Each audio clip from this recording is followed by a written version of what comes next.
5장 13절부터 16절입니다. 마태복음서 5장 13절부터 16절까지의 말씀, 우리 다 같이 함께 한 목소리로 봉독하겠습니다. 우리 다 같이 봉독합니다. 너희는 세상의 소금이니 소금이 만일 그 맛을 잃으면 무엇으로 짜게 하리요? 후에는 아무 쓸데없어 다만 밖에 버려져 사람에게 밟힐 뿐이니라.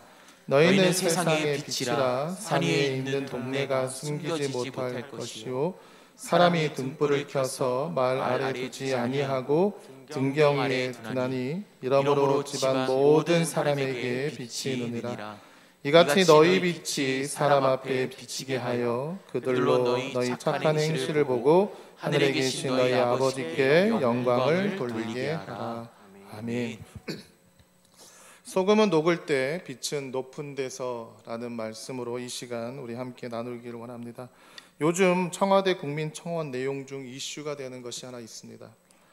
조두순 보호격리법, 보호수용법에 관한 내용입니다. 아마 한 번쯤은 들어보셨던 이름일 거라 생각이 들고요.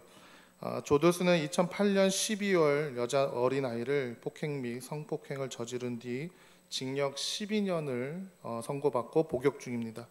그런데 그가 오는 12월 13일 만기 출소를 한다는 것이죠. 좀 우리나라의 어떤 아동에 대한 범죄에 대한 그 처벌이 솜방망이다라고 하는 이야기들을 참 많이 듣습니다. 이 정도의 어떤 범죄와 이런 죄를 지으면 미국이나 어떤 서구 사회의 어떤 모습들을 보면 거의 무기징역이에요. 근데 무기징역을 어떻게 주냐면 그 12년 몇 년 이렇게 형기를 주는 게 100년, 200년 이렇게 주는 겁니다. 그러니까 연수가 달 때가 죽을 때까지 거기 있으라는 얘기겠죠. 그래서 이렇게 하는데 벌써 12년이 돼서 출소를 한다는 겁니다. 당시 사건이 나영이 사건이라고 해서 많은 사람들이 듣고 격분했던 일로 우리 기억하고 있습니다. 근데 조두순이 출소한 이후에 그가 살았던 안산시로 돌아가겠다는 의지를 밝힘으로 인해서 피해 가족과 또 많은 주민들이 벌써부터 불안해하고 있다는 것이에요. 왜냐하면 피해자인 나영이 가족은 현재 안산시에 거주하고 있다는 겁니다. 그리고 그 나영이의 주도하에 지금 나영이 가족을 이사시키기 위해서 후원을 좀 진행 중에 있고 지금 많은 또 모금이 되어서 이 가정을 이사시킨다라고 하는 그 기사를 보았습니다. 이로 인해서 참 이 엄청난 사건들이 우리 주변에 많이 일어나고 있다라는 것을 우리는 알 수 있죠. 한국 교인 수가 남한 인구의 약 20%라고 합니다. 근데 예전의 통계일 수도 있어요. 지금 올해를 우리가 살면서 어떻게 또 최근에 어떤 통계 자료를 나온 거 올해를 이제 비춰 봤을 때 나온 것이 잘 없는데 대략 우리는 20%였었습니다.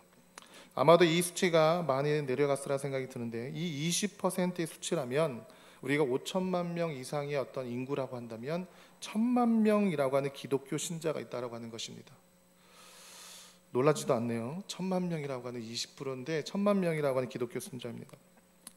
그런데 이 1,000만 명 가까이 된 그리스도인들이 예수님께서 명령하신 소금과 빛으로서의 직분을 잘 감당하고 있을까라는 생각을 이 말씀을 묵상하면서 해봤습니다. 저로부터 시작해서요. 우리 모두가 정말 하나님의 그리스도인이라고 하는 것, 그 말씀에 나는 정말 빛과 소금과 빛으로서의 역할들을 잘 감당하고 있을까라고 하는 것이죠.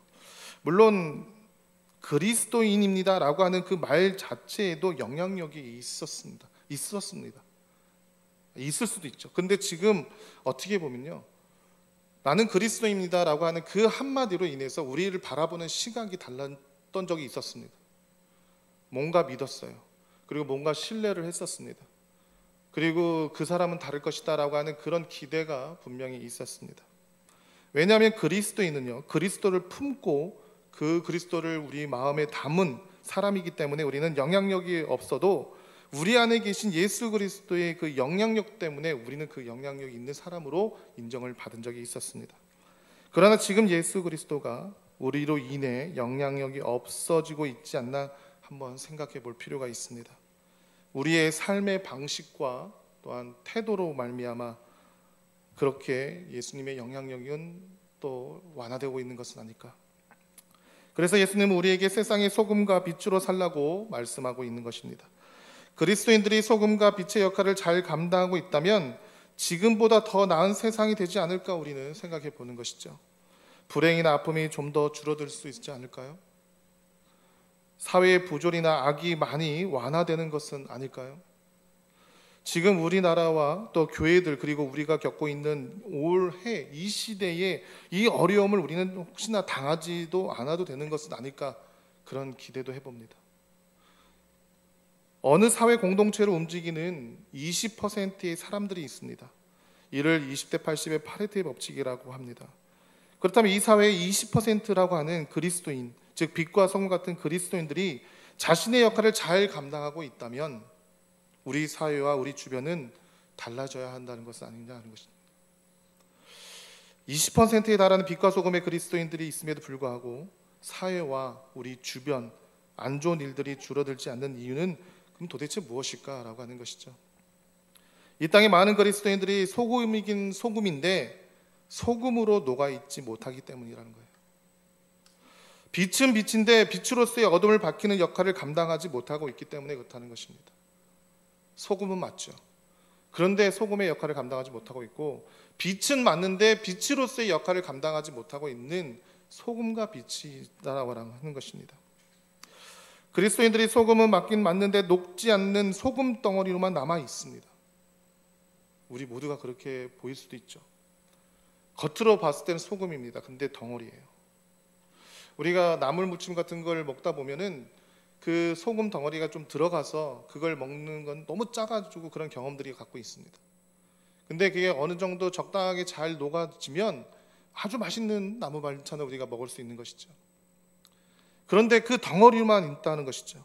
그리고 그리스도인들은 빛은 맞는데 자신을 드러내기 위한 조명으로 남아있기 때문에 그렇다는 것입니다. 소금은 소금 덩어리 그 자체에 의미를 두지 않아요. 진정한 소금은 녹아야 한다는 겁니다. 그리고 빛도 자신을 드러내는 조명이 아닌 세상의 어둠을 물리치고 밝혀내야 한다는 것입니다. 오늘 본문은요, 예수님께서 공생의 초기에 갈릴리 호수 주위의 산에 모인 무리들에게 전하신 설교 말씀인데 이걸 우리는 산상수훈이라고 합니다. 예수님께서는 먼저 하나님 나라 백성인 성도들과 받는 8가지의 복, 8복에 대해서 말씀하셨고요. 그리고 그 이후에 성도들이 가져야 될 책임과 의무, 사명이 무엇인지 그것을 소금과 빛이라고 하는 이 비유로 우리에게 가르쳐 주셨습니다. 예수님께서 우리에게 너희는 세상의 소금과 빛이라고 말씀하셨습니다. 우리는 소금과 빛이 어떠한 역할과 행동을 해야 하는지 너무나 잘 알고 있습니다. 너무나 잘 알고 있죠. 그런데 대략 1000만 명이라고 하는 이 많은 그리스도인들이 누구나 다 하는 이 소금과 빛의 역할을 우리가 제대로 감당하지 못하고 있다는 것도 잘 알고 있습니다. 어떻게 살아야 되는지, 빛과 소금의 역할, 소금과 빛의 역할들을 어떻게 해야 하는지를 아는 것만큼 우리는 그것을 제대로 감당하지 못하고 있다라고 우리 스스로 그것도 너무나 잘 알고 있다라고 하는 것이죠. 그럼 왜 우리가 소금과 빛의 역할을 감당하지 못하는 이유는 무엇인지 그 이유가 아주 중요합니다. 소금과 빛의 역할을 감당하지 못하는 또렷한 2가지 이유가 있습니다. 첫 번째는요, 화면을 보시면 우리 자신이 소금과 빛이기를 감추려 하기 때문이다. 우리 함께 같이 읽어보겠습니다. 시작. 우리 자신이 소금과 빛이기를 감추려 하기 때문이다라는 것이죠. 우리는 주변 상황에 따라 자신들의 모습을 너무나 잘 맞추어서 변화시키고 감추기 때문에 그렇다는 겁니다. 이거를 신앙의 카멜레온성이라고 말할 수 있는데 이거는 제가 생각해낸 거예요. 그러니까 카멜론이라고 하는 그 동물은요, 자신을 보호하기 위해서, 자신을 지키기 위해서 그 상황과 환경의 색깔을 맞춰간다는 겁니다. 교회에 와서는요, 교인들의 모습으로 잘 맞춰 어울리지만 주일이 끝난 월요일 아침부터 직장이나 이웃 또는 우리가 학교로 돌아가면 완전히 다른 사람으로 변하고 있다라고 하는 것입니다. 세상 사람들의 모습과 상황으로 우리가 변화가 되고 있다라고 하는 것이죠. 왜 그럴까요? 좀 더 편하기 때문에 그래요. 세상에 맞춰서 살아가다 보면 받아야 될 피해를 최소화할 수 있기 때문에 그 상황에 맞춰서 살아가는 겁니다. 근데 이러한 변화는 의도적으로 되는 것이 아닙니다. 나도 모르는 사이에 그렇게 될 수밖에 없는 그런 구조를 우리는 가지고 있어요. 바로 사회성 때문입니다. 자기 자신을 보호하려는 본능, 누구에게도 뒤처지지 않으려고 하는 그 본능, 또한 왕따가 되지 않으려고 하는 이 불안적 본능에서 나오는 그 사회성, 이로 인해서 우리는 자신도 모르는 사이에 사회에 맞춰져 변하고 있다는 겁니다. 그런데 더 중요한 것은요, 이러한 행동들 문제라고 생각하지 않게 만드는 것이, 이런 행동들이 문제가 아니다라고 생각하게끔 만드는 그것이 더 문제라는 겁니다. 이건 당연한 것이다라고 생각하는 것이죠. 왜냐하면요, 교회는 세상 속에 있고 세상 속에 살아가다 보면 자연스럽게 사회의 구성으로서의 행동과 삶을 살아야 한다는 생각을 가지게끔 만든다는 것이죠. 저는 교회가 저 산 깊은 곳에 있지 않고 세상 속에 있는 것에 너무나 은혜이고 감사합니다. 세상 속에 교회가 있다라고 하는 그 자체만으로 그 교회 주변에 있는 많은 이들에게 영향력을 끼치게끔 하기 위해서 세상 속에 교회가 있게 되는 거예요. 저 산 위에 장막을 짓고 난 여기 있는 것이 좋사오니 여기서 살게 해달라고 할 때 예수님께서 세상에 내려가라고 말씀하신 그 말씀이 우리에게 큰 능력이 된다는 거예요. 그런데 그 말씀의 능력이 이 세상 속에 살아가다 보니 때에 따라서는 세상에 맞춰서 살아가는 것이 때론 필요하다라고 생각하게 된다는 것이죠. 어떻게 보면 복음의 변질일 수도 있어요. 근데 이걸 우리가 뭐라고 탓할 수도 없는 부분이죠. 그만큼 사회라고 하는 구조가 우리를 그렇게밖에 살아갈 수밖에 없게끔 만들기 때문에 그렇다는 것입니다. 그렇다면 본능적으로 나도 모르는 사이에 이런 사회성 행동을 방지하거나 고칠 수 있는 방법은 없을까? 답은 하나입니다. 바로 성령에 사로잡혀 살아야 한다는 것이죠. 갈라디아서 5장 25절 말씀인데 우리 다 같이 함께 읽어보겠습니다. 시작. 만일 우리가 성령으로 살면 또한 성령으로 행할지니. 아멘. 믿으십니까? 우리가 성령으로 살면 성령으로 행한다는 거예요. 참 쉽고도 어려운 말이라고 생각이 들어요. 왜냐하면 성령은 너무나 필요한 거고 또 예수님께서 우리에게 성령을 선물로 주신다고 말씀하셨어요. 그래서 그 성령을 우리가 품고 살아가는 건 너무나 당연한 일인데 어느 순간부터 우리가 이 성령을 품고 살아야 되는 그 삶이 힘이 지고 있다라고 하는 것입니다. 성령으로 산다는 것은 우리 안에 성령님이 계시다는 것이죠. 성령님이 우리 안에 계시면 성령으로 행하는 것입니다. 성령에 사로잡힌 자는 우리의 무의식적인 분야의 생각과 의식과 행동을 제어해주는 능력이 있습니다. 이게 얼마나 큰 능력인지 몰라요. 우리의 무의식적으로 사회성을 발동하여 사회와 가장 근접한 또 그 사회의 삶에 맞춰 살아가려고 하는 나도 모르는 이 무의식적인 이 행동을 제어할 수 있는 능력은 우리 안에 계시는 성령님이 우리의 생각과 의지를 잡으셔야 된다는 거예요. 그 잡고 붙들고 계셔야지만이 우리가 살아가는 것이, 행하는 것이 성령의 삶으로 살아갈 수 있다는 거예요. 가장 무서운 것은 나도 모르게 나오는 말과 행동에 대한 그릇된 모습들이에요. 얼마나 무서운지 몰라요. 우리가 사회에 살면서 그리스도인의 어떤 모습에 그렇지 못한 모습들을 살아가는데 그 표현이 자신도 모르게 나올 때가 너무나 많다는 거예요. 그걸 붙잡을 수 있는 건 성령밖에 없습니다. 아멘 하시고 당연한 진리라고 생각 들겠지만 성령님이 우리 안에 거하시도록 성령 충만함을 구해야 한다는 사실을 아는 만큼 간절하게 우리가 그만큼 간절하지 못한 것도 사실입니다. 그렇죠. 너무나 잘 알고 있는 부분이었는데 성령 충만해야 된다고 알고는 있지만 그 아는 만큼 우리가 성령 충만함을 위해서 얼만큼 구했느냐는 것이죠. 또 우리가 성령에 사로잡힌 자가 되어야 하는 이유가 있습니다. 사람은 흙으로 만들었습니다. 믿으십니까? 하나님께서 그 흙으로 우리를 만드시고 그 코에 생기를 불어 넣어주셔서 우리가 생명이 되었습니다.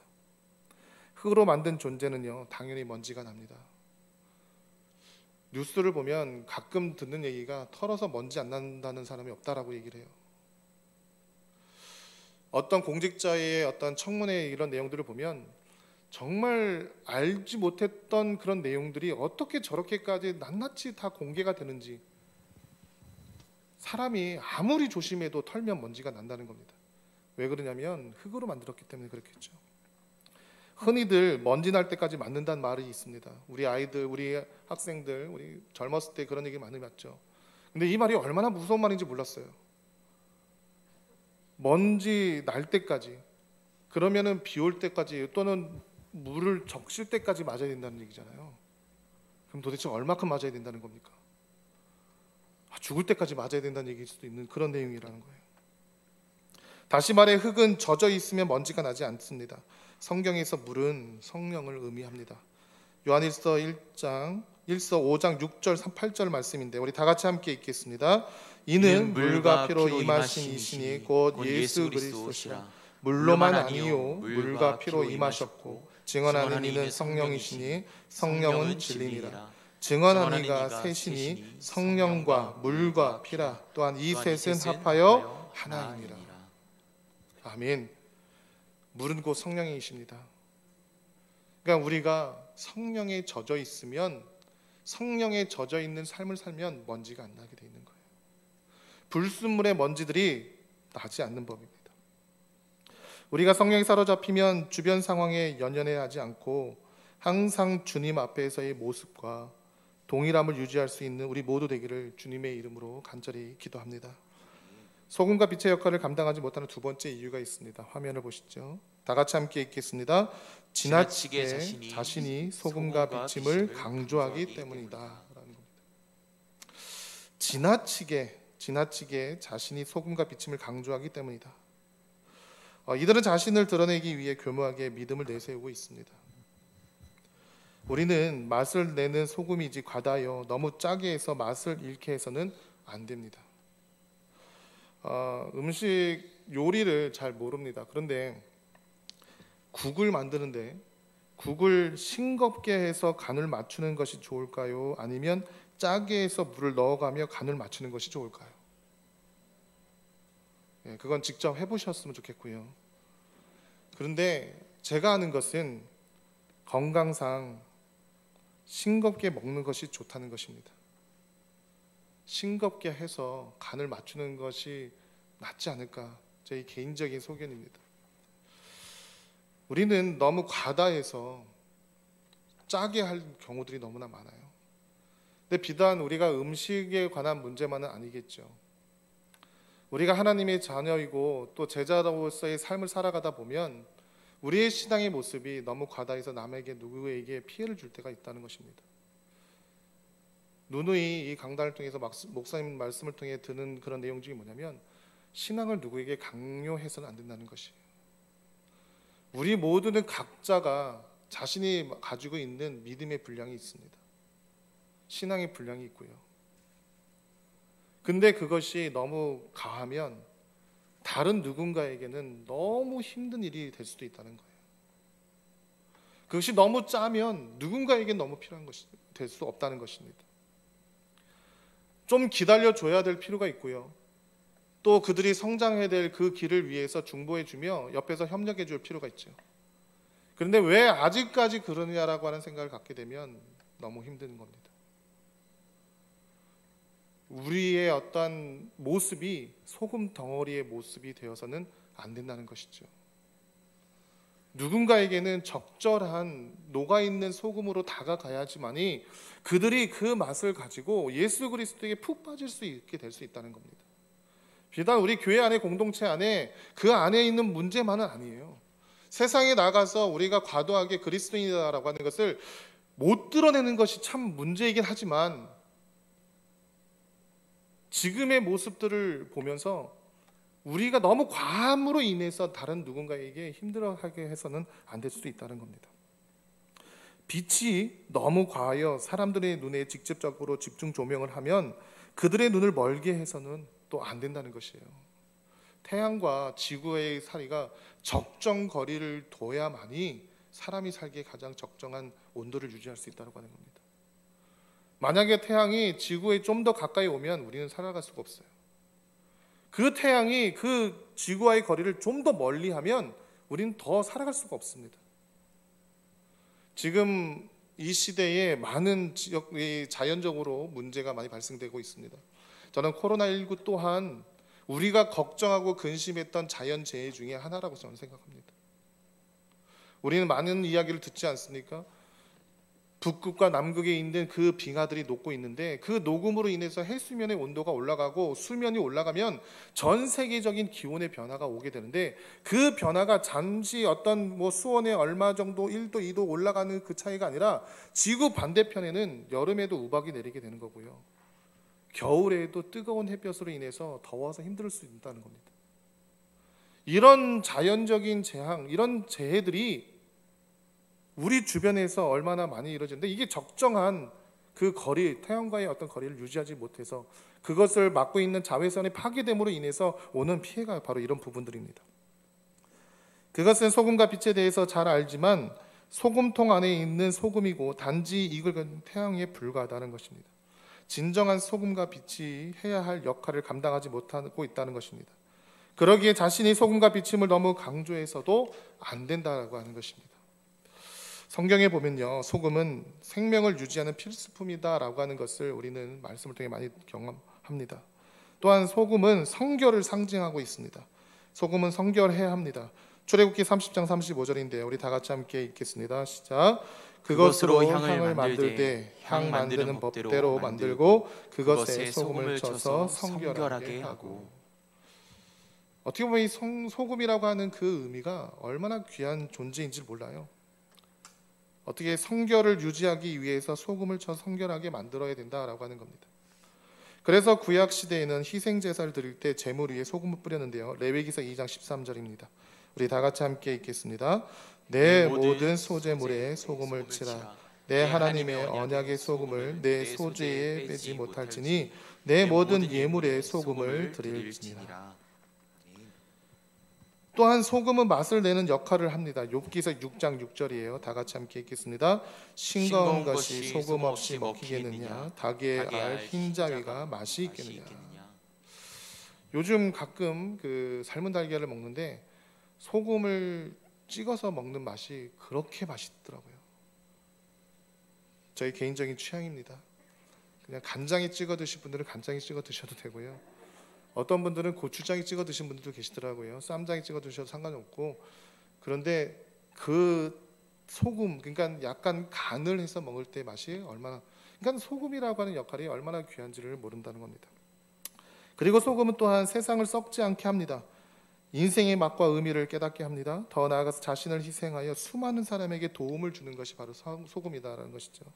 그리고 소금은 치료제와 소독제 역할도 했는데 에스겔서 16장 4절입니다. 이 말씀도 우리 다 같이 함께 읽겠습니다. 시작. 내가 난 것을 말하건대 내가 날 때에 내 배꼽줄을 자르지 아니하였고 너를 물로 씻어 정결하게 하지 아니하였고 내게 소금을 뿌리지 아니하였고 너를 강보에 싸지도 아니하였나니. 자, 이렇듯 소금의 중요성을 이루 말할 수가 없습니다.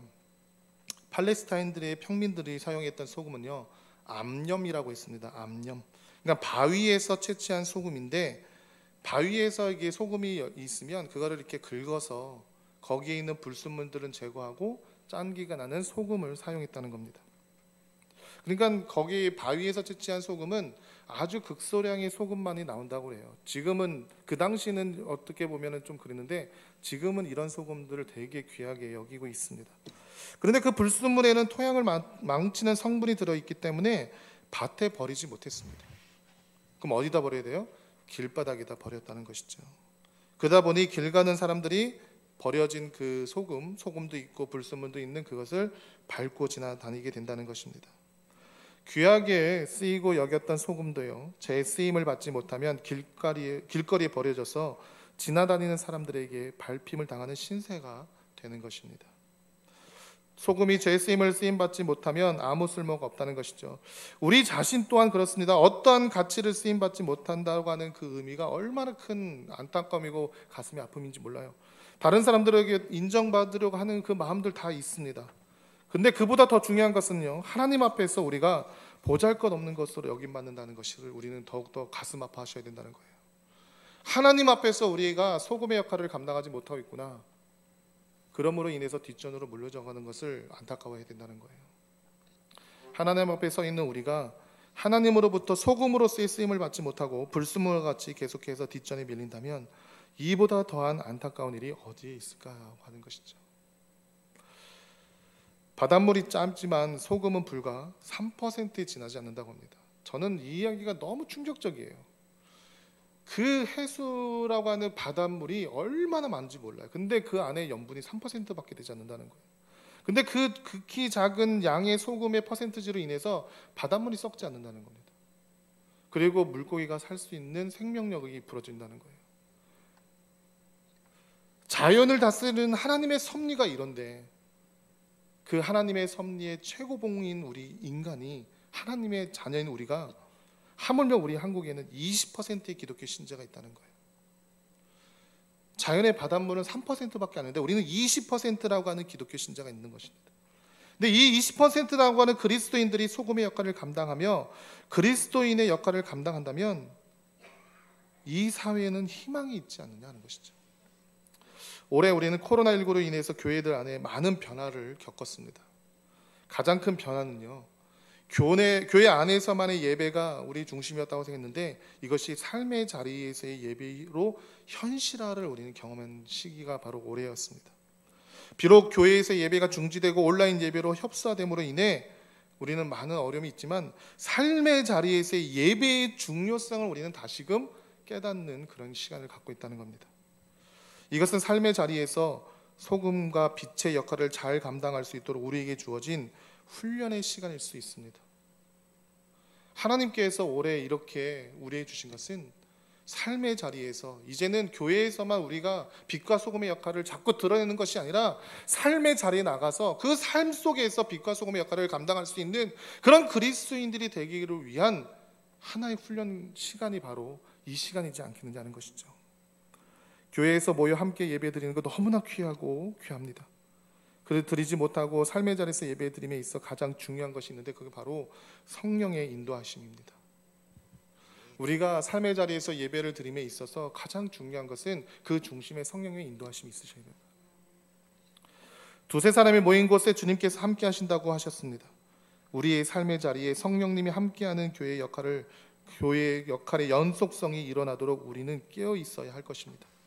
더 나아가 소금의 빛으로서의 역할을 감당할 수 있는 삶의 예배자로서의 서야 하는 것이 바로 우리에게 맡겨진 책임이라는 것이죠. 미국에서 약방을 경영하는 잭 에커드라고 하는 사람이 있었습니다. 그는 교회에 나와서 신앙생활을 하게 되었는데 성경을 읽다가 너희는 세상이 소금과 빛이다라고 하는 구절을 읽고 고민에 빠지게 되었습니다. 그렇다면 나는 세상 사람과 뭔가 달라야 하지 않겠는가? 그래서 자기가 운영하던 약국으로서의 기능을 최대한 발휘할 수 있는 좋은 약국으로 만들기로 결심을 했습니다. 그리고 당시 연간 500만 달러의 많은 수입을 올렸던 성인 잡지들 다 없앴습니다. 당시에는 그랬던 것 같아요. 그리고는 순수하게 약만 팔았습니다. 그러다 보니 약국 지배인과 그 주변의 다른 약국의 사람들은 이상하다며 반발을 했습니다. 그러나 그는 환경에 굴하지 않고 믿음대로 밀고 나갔습니다. 그 결과 주변 사람들도 관심을 가지고 그를 지켜보게 되었습니다. 불과 2년 이내에 다른 약방에서도 성인 잡지 추방 운동이 일어났습니다.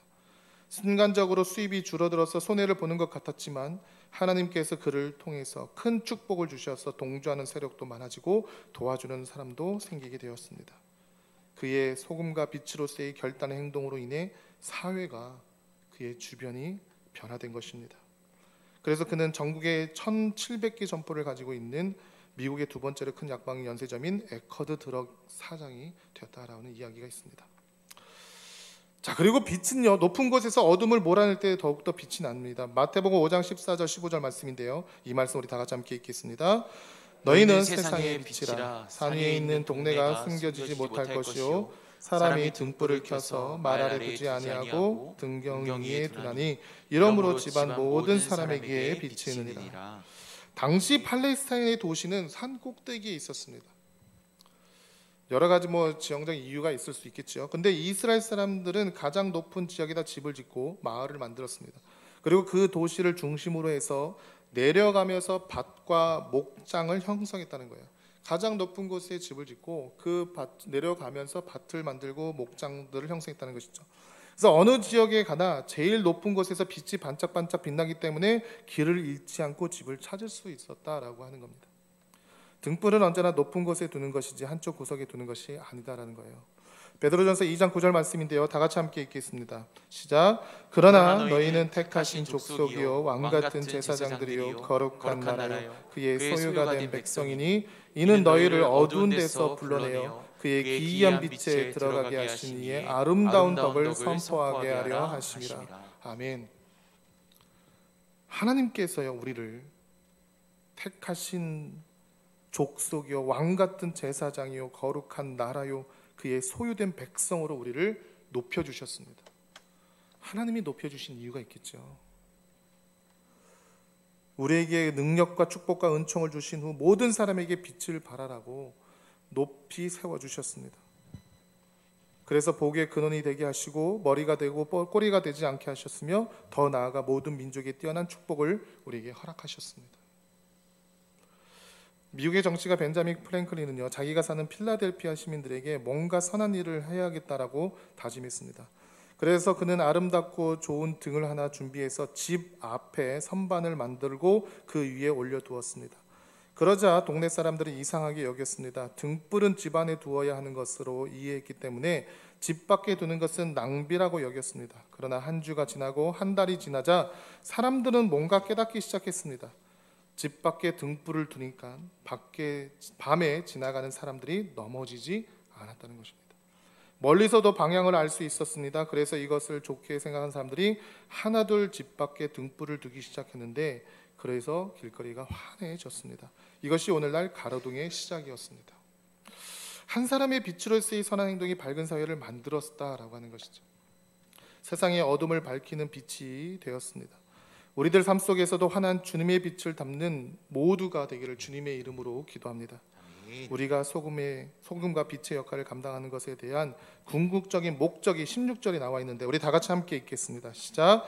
이같이 너희 빛이 사람 앞에 비치게 하여 그들로 너희 착한 행실을 보고 하늘에 계신 너희 아버지께 영광을 돌리게 하라. 우리가 왜 소금과 빛의 삶을 살아야 하는지에 대한 예수님의 명확한 말씀입니다.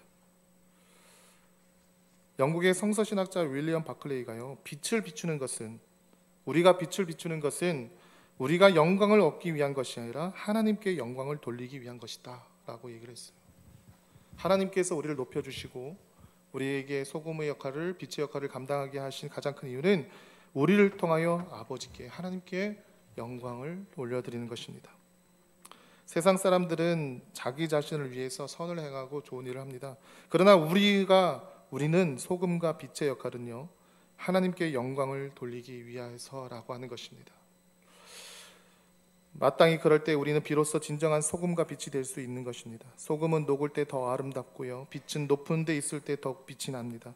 우리는 그리스도의 인으로서의 세상의 소금과 빛이여야 하고 그렇게 살아가기를, 또 코로나19로 인해 우리나라를 비롯한 전 세계가 어려움을 겪고 있는 이 시대가 우리 그리스도인들에게 하나님께서 다시금 빛과 소금의 역할을 감당할 수 있는 기회로 우리에게 주셨음을 믿고 또 그런 한 주 또 추석 명절 되기를 주님의 이름을 간절히 축원합니다. 이 시간 우리 합심해서 말씀 붙들며 기도하기를 원합니다.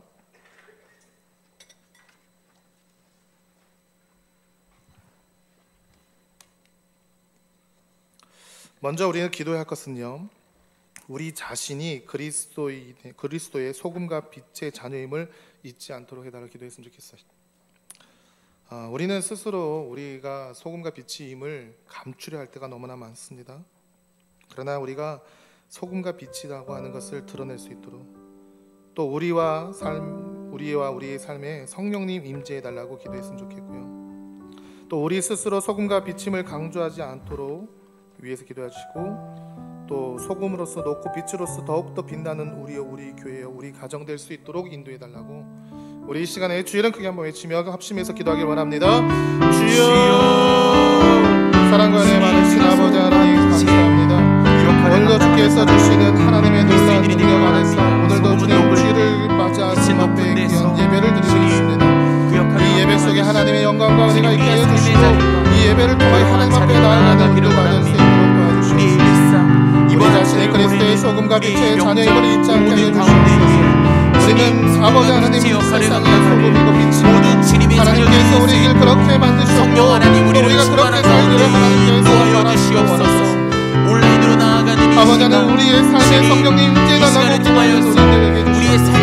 비록 우리가 온라인으로 하나님 앞에 예배드리고 있지만 아버지 하나님 모인 곳에 주님 함께 하셨고 성령님 우리와 함께 하셨고 그 성령님으로 함께 드리는 예배이기 때문에 우리는 우리의 삶의 삶의 자리에서의 예배 또한 우리의 값지고 있는 예배임을 알게 하여 주시옵소서. 성령 하나님이 주시는 우리 스스로 성령과 빛을 강조하지 않게 해 주시옵소서. 누군가에게 피해가 되지 않기를 기도하시옵소서. 또한 소금으로서 높고 빛으로서의 더욱더 빛나는 우리가 되게 해주시고 우리들의 교회가 되게 해주시고 우리의 가정이 되게 해주시옵소서. 하나님 우리가 먼저 하나님 앞에 고백하며 기도하는 것은 주님 우리들에게 놀라운 능력의 은혜가 되게 해주시고 주여 아버지 하나님 오늘도 우리들이 살아가는 삶 속에서 아버지의 커다란 문제와 어려움 속에서 우리가 이 시대에 살아가고 코로나19로 인해서 우리는 너무나 즐거워 어려운 아버지 가정들을 겪고 살아가고 있습니다. 비록 아버지 하나님 이런 상황 속에서 하나님께서는 세상 속의 빛과 소금이었고 소금과 빛의 역할을 감당하라고 하신 하나님의 위대한 시간이 남은 것을 알게 해주시옵소서. 우리가 교회에 모여서 함께 예배드렸을 때 우리는 너무나 기뻤고 즐거웠습니다. 은혜가 충만했습니다. 얼마나 가슴이 벅차고 은혜는 주옵소서. 그러나 그 은혜가 우리의 삶의 현장에서는 드러나지 못합니다. 하나님의 은혜가 우리의 삶의 현장에서는 그리스도인의 빛과 소금의 역할로 드러나지 못하고 있다는 것.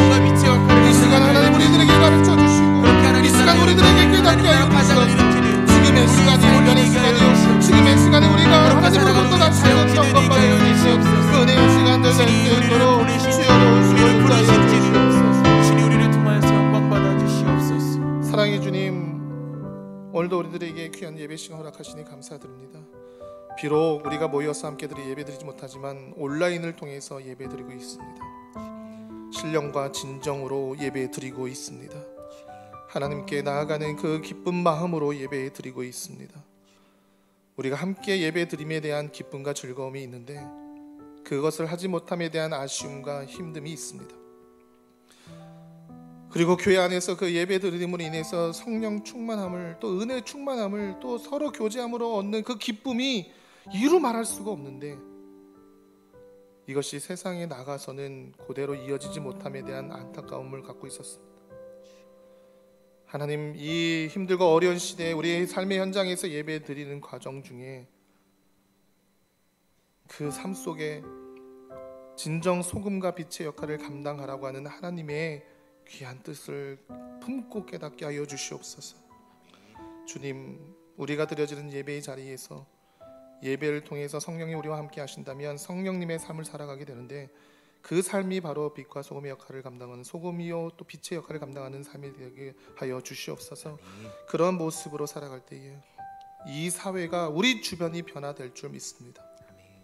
저 3%밖에 되지 않는 소금의 짠물로 저 바다가 정화되는 것을 보면서 우리 이 나라 이 민족의 20%라고 하는 그 육박되는 그리스도인들이 있음에도 불구하고 아직도 그러지 못하고 한 것은 하나님께서 우리 예수님께서 교회는 세상에 있어야 된다라고 하는 그 이유인 줄 믿습니다. 우리가 세상의 곳곳에서 변화의 삶의 주인이 되고 또 그 삶에 이끌림 받을 수 있는 우리 되게 하여 주시옵소서.